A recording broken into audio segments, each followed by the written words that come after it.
تمہاری منزل یہ نہیں ہے کہ ڈگری مل جائے اور جاب مل جائے، یہ بہت چھوٹے درجے کی چیز ہے۔ میری، تمہارے وی سی صاحب کی، تم بچوں کی ایک ہی منزل ہے کہ یا اللہ تو راضی ہو جا۔ اللہ تجھے مرنے سے پہلے حاصل کرنا ہے، ڈھونڈنا ہے، پا لینا ہے، راضی کر کے مرنا ہے۔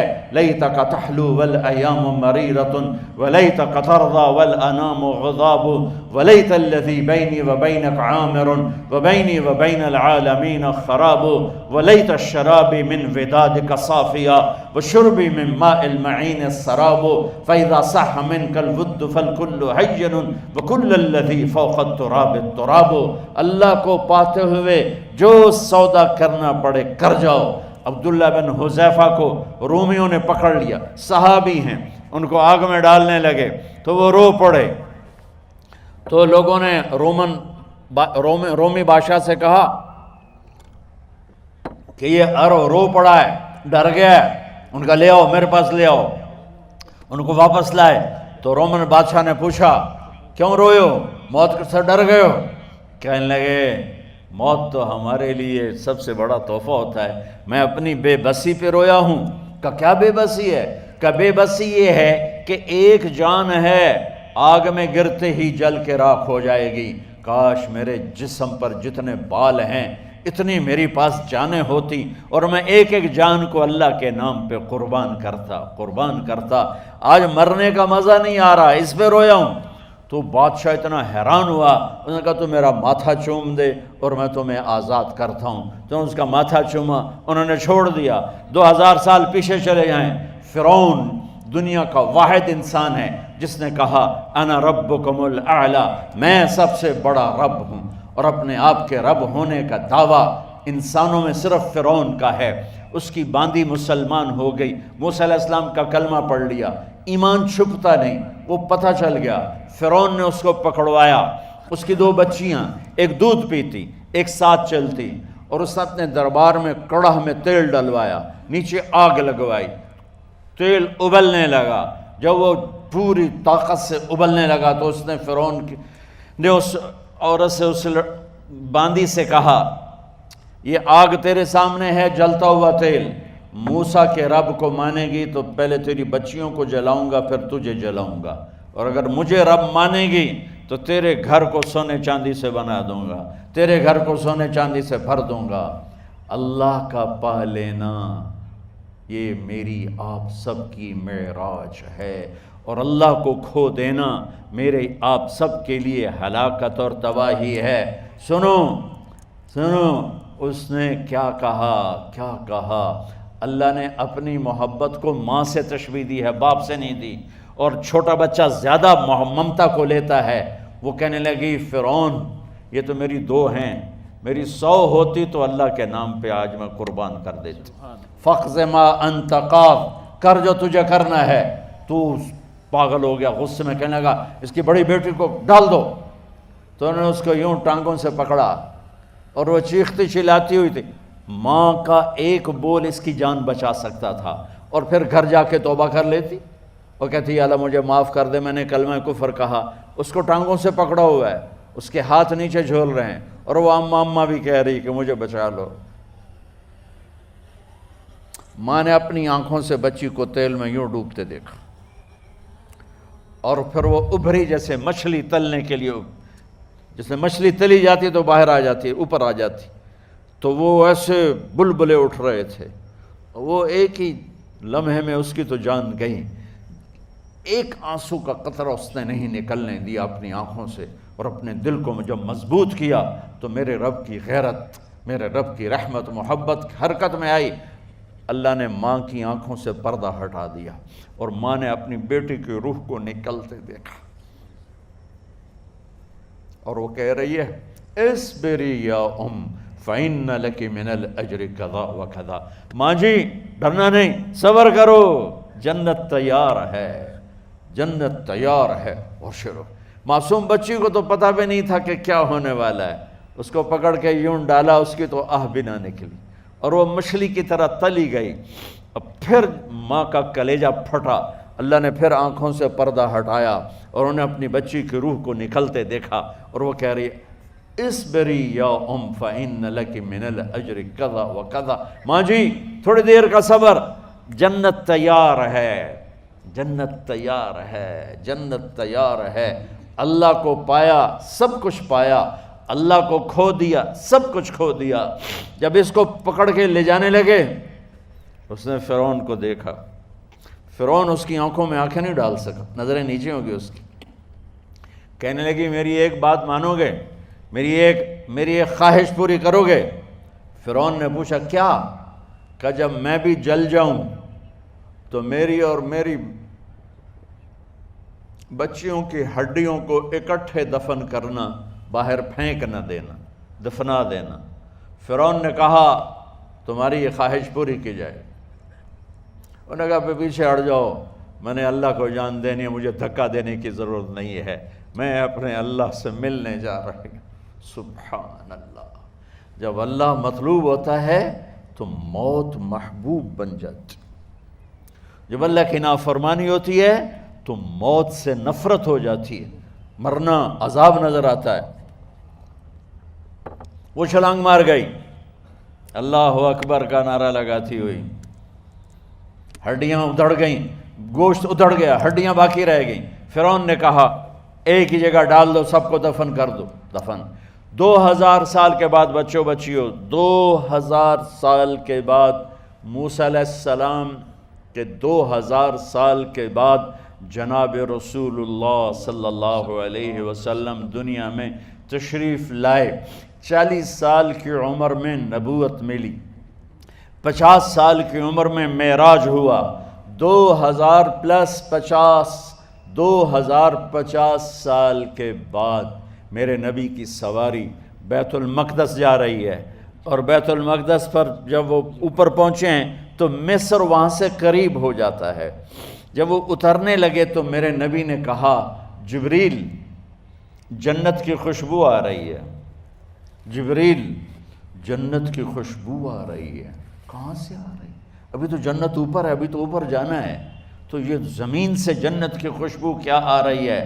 تو جبریل نے عرض کی یا رسول اللہ، فرعون کی ایک باندی تھی جو اللہ سے سودا کر گئی جان کا اور اپنی بچیوں کا، اس کی بچیوں کی ہڈیوں کو جہاں دفن کیا گیا ہے، یہ خوشبو جس دن انہیں دفن کیا تھا اس دن سے لے کر آج تک یہ خوشبو آ رہی ہے، اور یہ قیامت تک آتی رہے گی۔ اللہ اپنے نام پہ قربان ہونے والوں کی یوں قیمت لگاتا ہے، پہلے اپنی منزل طے کرو، پہلے اپنی منزل طے کرو، پہلے اپنی منزل طے کرو کہ مجھے اپنی زندگی کی سے لینا کیا ہے۔ مجھے اللہ کو پانا ہے، مجھے اللہ کو پانا ہے۔ میں نے اللہ کی قسم، اگر اللہ راضی ہے تو پھر موت سے بڑھ کر کوئی تحفہ نہیں، اس سے بڑھ کر کوئی خوبصورت پیغام نہیں، اور اگر اللہ ناراض ہے تو موت سے خوفناک کوئی پیغام نہیں۔ عمر بن عبدالعزیز 3 بر اعظم پر حکومت کی، عمر بن عبدالعزیز، بنو امیہ، مروان 9 مہینے حکومت کی، اس کا بیٹا عبد الملک بن مروان 21 برس حکومت کی، اس کا بیٹا ولید 10 سال حکومت کی، اس کا بیٹا سلیمان 2.5 سال حکومت کی۔ اسی تخت پر بیٹھے عمر بن عبدالعزیز۔ پہلے چاروں نے اللہ کے شریعت کو قربان کیا حکومت کے لیے۔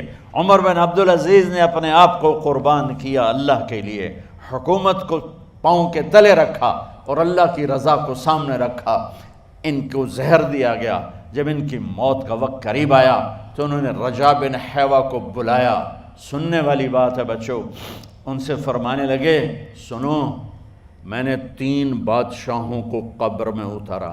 اب بچیاں تو قبرستان جاتی نہیں، ہم تو اپنے ہاتھوں سے قبر میں اتارتے ہیں، اور اوپر مٹی ڈالتے ہیں، اور اوپر اینٹیں ڈالتے ہیں، اور پھر منو مٹی میں دبا کے واپس آتے ہیں۔ یہ منظر آپ بچیوں کے تو دیکھنے کا بھی نہیں ہے۔ وہ کہنے لگے میں نے 3 بادشاہوں کو مٹی میں ڈالا، لیکن ان کے کفن کی گرہ کو جب کھول کے دیکھا تو ان کے چہرے قبلے سے ہٹ چکے تھے اور رنگ ان کے کالے پڑ چکے تھے۔ ولید بن عبد الملک، سلیمان بن عبد الملک، عبد الملک بن مروان، عبد الملک باپ، ولید بیٹا، سلیمان بیٹا، یہ تینوں کا ان کے چہرے کالے ہو گئے تھے اور ان کا قبلے سے منہ پھر گیا تھا۔ اب میں مرنے لگا ہوں، مجھے پہلے ضرور چیک کرنا کہ میرا اللہ میرے ساتھ کیا کرتا ہے۔ پہلے تینوں کی ظلم کی حکومت تھی، ان کے چہرے قبلے سے کیوں ہٹ گئے؟ آپ کو عجب بات بتاؤں، ولید بن عبد الملک روزانہ تہجد میں کھڑے ہو کے 10 سپارے پڑھتا تھا، 10 سپاروں کی تلاوت تہجد میں کرتا تھا کھڑے ہو کے، اور قبلے سے چہرہ ہٹ گیا۔ سلیمان بن عبد الملک تہجد گزار، چہرہ قبلے سے ہٹ گیا، ظلم کیا، ظلم کیا، ظلم کیا، خون کو پانی بنا دیا، حکومت پر شریعت کو قربان کیا، رشتے ناتوں کو قربان کیا۔ اللہ نے قبلے سے چہرے، نمازیں منہ پہ مار دی، روزے منہ پہ مار دیے، حج زکاتیں منہ پہ مار دی، تہجد ان کے منہ پہ مار دی، اور ان کے چہروں کو قبلے سے ہٹا دیا اور رنگ کالے کر دیے۔ عمر بن عبدالعزیز نے اسی سلطنت کو عدل سے بھر دیا، اسی سلطنت کو عدل سے بھر دیا۔ کیسی سلطنت کی؟ جب گورنر تھے تو 60 اونٹوں پہ سامان چلتا تھا، جب امیر المومنین بنے تو بچے کہنے لگے ماں سے، بچے بچیاں 12 تھے، ماں سے کہنے لگے کہ عید کا موقع آ رہا ہے، ابا سے کہو ہمیں نئے کپڑے تو لے کر دیں۔ ان کی ماں کا نام ہے فاطمہ، بچوں کی ماں کا نام فاطمہ بنت عبد الملک۔ یہ دنیاوی سٹیٹس میں سب سے بڑی خاتون گزری ہے، آج تک اس کے لیول کی کوئی عورت نہیں آئی۔ دادا بادشاہ، باپ بادشاہ، 4 بھائی بادشاہ، 6 خامند بادشاہ، 7 نسبتوں سے یہ عورت شہزادی رہی ہے۔ حضرت عمر گھر آئے، بیگم نے کہا بچے کپڑے مانگ رہے ہیں۔ حضرت عمر کہنے لگے میرے پاس تو پیسے نہیں ہیں، تنخواہ میں تو مشکل سے روٹی پوری ہوتی ہے، کہاں سے لے کر دوں؟ تو تھوڑی دیر خاموش رہیں بیگم، پھر کہنے لگی آپ ایسا کریں اگلے مہینے کی سیلری ایڈوانس لے لیں، اس سے میں کپڑے لے لیتی ہوں اور روٹی کا خرچہ میں مزدوری کر کے، گھر بیٹھے مزدوری کر کے چلا لوں گی، آپ 1 مہینے کی تنخواہ ایڈوانس لے لیں۔ حضرت عمر بن عبدالعزیز واحد خلیفہ ہیں جن کے دور میں 3 براعظم میں زکوٰۃ لینے والا باقی نہیں بچا تھا۔ یہاں لاہور بھی ان کی حکومت کے نیچے تھا، جنوبی اسپین فرانس ان کی حکومت کے نیچے تھا، کاشغر تک ان کی حکومت کے نیچے تھا، استنبول کے دروازوں تک ان کی حکومت تھی۔ 3 براعظم میں ایک آدمی زکوٰۃ لینے والا نہ بچا، اور اپنا حال یہ ہے کہ بیگم سے کہہ رہے ہیں پیسے کوئی نہیں، کپڑے کہاں سے لے کر دوں؟ اور بیگم طریقہ بتا رہی ہے کہ آپ اگلے مہینے کی تنخواہ ایڈوانس لے لیں، اس سے میں کپڑے لے لوں گی، اور چولہے کا خرچہ، روٹی کا خرچہ میں گھر بیٹھ کے مزدوری کر کے کما لوں گی۔ تو حضرت عمر کہنے لگے ہاں یہ ٹھیک ہے۔ باہر آئے وزیر خزانہ مزاحم، انہیں بلایا کہ بھائی ہمیں اگلے مہینے کی تنخواہ ایڈوانس چاہیے، یہ تنخواہ والے لوگ بیٹھے ہوئے ہیں تنخواہیں لیتے ہیں۔ اس نے کاغذ قلم آگے رکھ دیا، کہا حضرت یہاں لکھ کے دے دیں آپ 1 مہینہ زندہ رہیں گے میں تنخواہ دے دیتا ہوں، اب مجھے لکھ کے دے دیں آپ 1 ماہ زندہ رہیں گے میں آپ کو تنخواہ دے دیتا ہوں۔ چپ کر کے اٹھے، ایک لفظ نہیں بولے، گھر گئے۔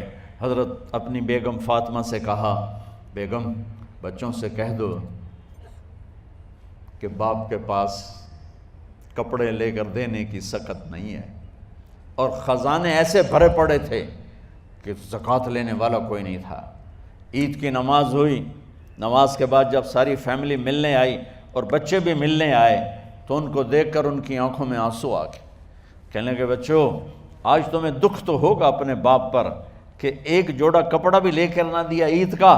تو ان کے ایک بیٹے نے کہا ابا جان آج ہم بڑے خوش ہیں، ہمارا سر اونچا ہے کہ ہمارے باپ نے مسلمانوں کے مال پہ ڈاکہ نہیں ڈالا، ہمیں قربانی کا بکرا بنایا، لیکن مسلمانوں کے مال میں خیانت نہیں کی۔ یہ ان کا طرز حکومت تھا، اس طرح انہوں نے حکومت کی۔ گھر میں تشریف لائے تو بیٹیوں سے بات کی تو انہوں نے منہ پہ سے دوپٹہ رکھا ہوا، منہ پہ دوپٹہ رکھ کے بات کریں تو فرمانے لگے کپڑا تو ہٹاؤ، دوپٹہ کیوں رکھا ہوا ہے؟ تو گھر کی خادمہ زور زور سے رونے لگی، کہنے لگی امیر المومنین، آج آپ کی بیٹیوں نے کچا پیاز توڑ کے روٹی کھائی ہے تو وہ اس کی بو ہے منہ میں، آپ کو بو سے نفرت ہے اس لیے منہ پہ کپڑا رکھ لیا ہے۔ تو حضرت عمر اتنا روئے کہ ان کی داڑھی تر ہو گئی۔ کہنے لگے آخر میں جب تھوڑا آسرے میں آئے، کہا میری بیٹیوں، تمہارا باپ تمہیں بڑے اچھے کھانے کھلا سکتا ہے لیکن میں جہنم کو برداشت نہیں کر سکتا، میں جہنم کی آگ برداشت نہیں کر سکتا۔ اب مرنے کا وقت آ گیا۔ جب وہ گورنر تھے تو 60 اونٹوں پہ ان کا سامان چلتا تھا، اور جب وہ امیر المومنین بنے تو عیادت کے لیے لوگ آ رہے تھے، تو سالے عیادت کے لیے آئے، فاطمہ کے بھائی، کپڑے دیکھے امیر المومنین کے تو بہن کو ایک طرف کر کے فرمایا، بڑے نیک سرداروں میں سے تھے یہ مسلمہ بن عبد الملک، کہنے لگے امیر المومنین کے کپڑے تبدیل کروا دو، لوگ پوچھنے آ رہے ہیں تو میلے کپڑے اچھا نہیں لگتا۔ کہا جی بھائی کرواتی ہوں۔ اگلے دن جب وہ حال پوچھنے آئے تو پھر وہی کپڑے تھے، تو انہوں نے ان کو الگ جا کر کہا بہن میں نے تمہیں کہا تھا کپڑے بدلوا دیتی، کیوں نہیں بدلوائے؟ تو وہ رونے لگیں، کہنے لگی کہاں سے بدلواؤں، جوڑا ہی ایک ہے، جوڑا ہی ایک، کہاں سے بدلواؤں؟ اور حکومت کتنی تھی؟ 3 بر اعظم کی، 3 بر اعظم کی حکومت۔ ہمارا تو پٹواری امان کا نہیں ہے، اور وہ 3 بر اعظم کی سلطنت لے کر ایک جوڑے میں اللہ سے ملنے جا رہا ہے۔ جب ان کا انتقال ہوا، سلیمان بن عبد الملک کی ڈیڈ باڈی جب قبر کے قریب لائے اتارنے کے لیے تو ایسے ایسے ہلنے لگا، اس کا پورا جسم ہلنے لگا۔ تو اس کے بیٹوں نے کہا کہ ہمارے ابا زندہ ہیں، تو حضرت عمر نے فرمایا بیٹو زندہ نہیں ہیں، عذاب قبر جلدی شروع ہو گیا ہے، عجل اللہ بالعقوبہ، قبر کی پکڑ پہلے شروع ہو گئی ہے، چھپاؤ اپنے باپ کو جلدی۔ جب عمر بن عبدالعزیز کی ڈیڈ باڈی قبر کے قریب کی گئی اور ان کا بھائی اتارو، بھائی وہ باتیں شروع ہو جاتی ہیں، رومال ڈالو، چادر پکڑو، ادھر سے پکڑو، تو ایک دم ایسے ایک پرچہ ہوا میں اڑتا ہوا سب نے دیکھا، وہ آتے آتے آتے آتے آتے آتے یوں آ کے حضرت عمر کے سینے پر گر گیا۔ سب دیکھ رہے ہیں۔ جب پرچے کو اٹھا کے دیکھا گیا تو اس پہ ایک سطر پہ لکھا تھا بسم اللہ الرحمن الرحیم، اور دوسری سطر پہ لکھا تھا براءۃ من اللہ لعمر بن عبد العزیز من النار، یہ عمر کے لیے جہنم کی آگ سے نجات کا پروانہ ہے۔ 3 بر اعظم کی سلطنت لے کر وہ جنت کا پروانہ لے کر دنیا سے گئے۔ جب ان کو قبر میں اتارا گیا تو انہوں نے رجا بن حیوہ سے فرمایا تھا 3 بادشاہوں کے چہرے دیکھے قبلے سے پھر گئے، رنگ کالے پڑ گئے، مجھے تم نے دیکھنا ہے کہ کیا ہوتا ہے؟ تو رجا فرماتے ہیں جب میں قبر میں اترا اور ان کے کفن کی گرہ کو کھول کے دیکھا تو چہرہ قبلے کی طرف فکس تھا، اور مجھے یوں لگا جیسے 14ویں رات کا چاند قبر میں اتر آیا ہو۔